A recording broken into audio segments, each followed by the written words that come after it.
We seem to be getting all the attention. We've just wrapped it in black. It's the first time I'm seeing it in all black, and I actually much prefer it to the previous spec. I'm really pleased people like it. It is incredible, I love it. Do you mind if I get a No, photo? of course. It's a bit hard to get photos because so many people around it. We're out here at Forester Racing School. We'll do the 10 laps. Rare who hasn't done any sort of racing. Hey guys, we're at Goodwood, just done the hill climb in my Koenigsegg. Two young guys in their 20s started this car club called Hypra Lusso. The public are invited to see all the cars here, which is always great for car community. So many incredible cars out here. I mean, we're next to a Pagani, Hypra, Ford GT, McLaren F1, XJ220, and more people seem to be looking at my car, so I'm very, very proud. It's very polarizing, the Naran. We're only building 39 coupes, so we can be. We don't need to appeal to mass audience. What we were going for is to push extreme. That's what we've done. It's not going to appeal to everyone, but it will appeal to a certain audience. I'm really happy with that. And it's a big, strong, aggressive car. Really pleasing to see the reactions we're getting. When you have an interest that you're passionate about, it's so easy to build friendships and relationships. And a lot of my closest friendships have been built through the automotive world. A whole lot of people with similar passions, it feels special seeing them driving in front of you. No different from driving alone on a country road. But when you've got other cars and you're overtaking them, it feels great. I get to see so many of these cars. McLaren F1, my childhood favorite car, probably still one of my favorite cars. You'll nearly never see on the road. You get to see driving and in person. It's great. When I got my first SVJ, I think it was one of the first 3 in the country. The guys who set this up, they contacted me and invited me to an event, and we kept in touch, and every time they host an event, they now invite me. Generally, organizers invite you once you have special cars.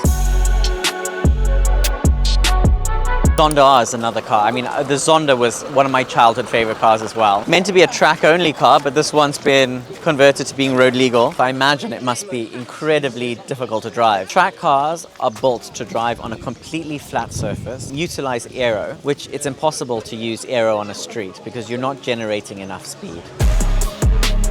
Big fan of American muscle. The original GT40 has so much history.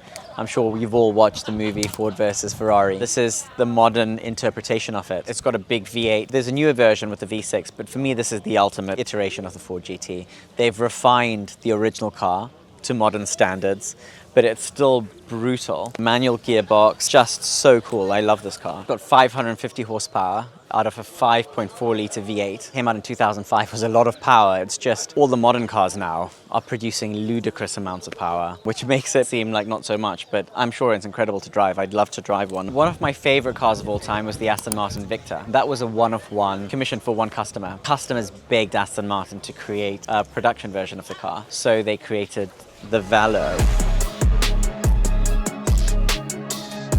Honestly, I think the Valour is awful. It doesn't have the presence, V8 as opposed to the V12, a rebodied Vantage, which it is. It's small, very unimpressive car, considering the inspiration was this exceptional car. It's very, very disappointing. The Aston Martin Victor took inspiration from the old Aston Martin V8 Vantage, which was boxy, big and muscular, and really had a strong presence. The ultimate Aston Martins, in my opinion. They tried to create something that wasn't too close to it for customers, and this was what they came up with. I don't think it looks muscular at all. I just find it a very lackluster, unimpressive car. Mind you, one of the best releases of the year, I would say, is the new Aston Martin Vanquish. I had the previous one. I love the new one. It's elegant, muscular, and having strength. Very, very nice car. They may have built one, which I'm unimpressed by, but one of my favorite cars of the year happened to be another car they've come up with. In 1992, the Jag XJ220 was the fastest car in the world. Incredible feat of engineering. It's still such a cool car. Got trumped by the McLaren F1 in '94, which was the fastest car in the world and my favorite car of all time. Sadly, I can't seem to see it here, but there was one on the rally with us earlier. It's an incredible car.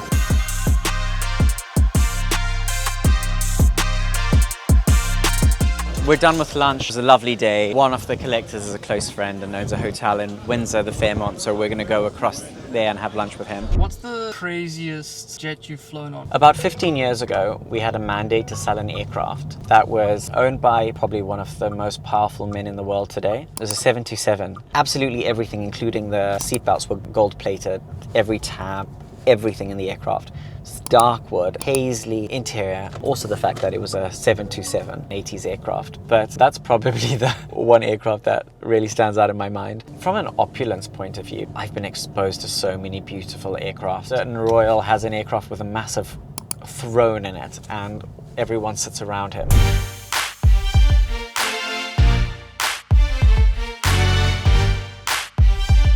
So we're out here at Forester Racing School doing some rally driving. Obviously very different to circuit driving, which I'm used to. Brought 2 friends along. Rare, who hasn't done any sort of racing or motorsport in the past. My friend Roman, who has done a fair amount of track driving but no competitive racing. And me, who's racing in a GT3 series. We're going to see the difference between rally driving and circuit driving, as well as someone who has experience as a racing driver, someone who's got less experience and someone who has none. Let's see how it goes. And then on the time lap, when you're actually on the stopwatch, there's a 10-second penalty for every tyre you hit. So if you hit 3 tyres on your time lap, that's 30 seconds.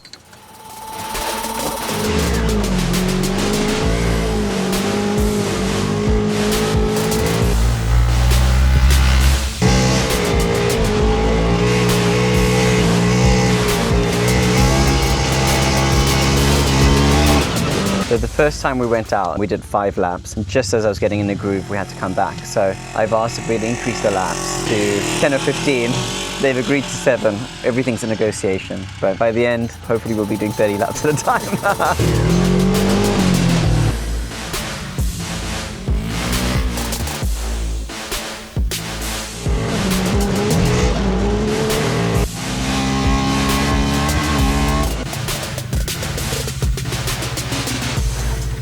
Fun. How does it compare to racing in an actual racing car? Completely different. Yeah. But it's good, it helps your car control. Is it harder to control? Yeah, but by the end of the day, I think that will change. It's just getting used to a different style of driving. No, I think they're ready for Rhea. Yeah. Yeah.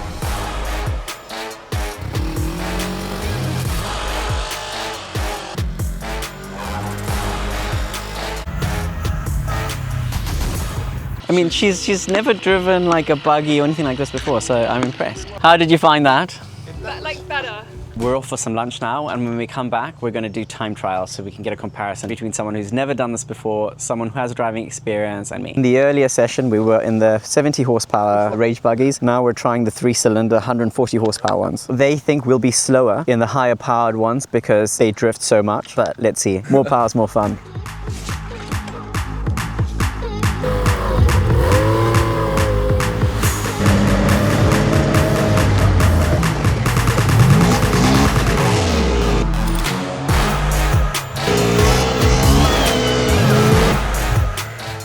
Come on then, let's... Yeah, guys!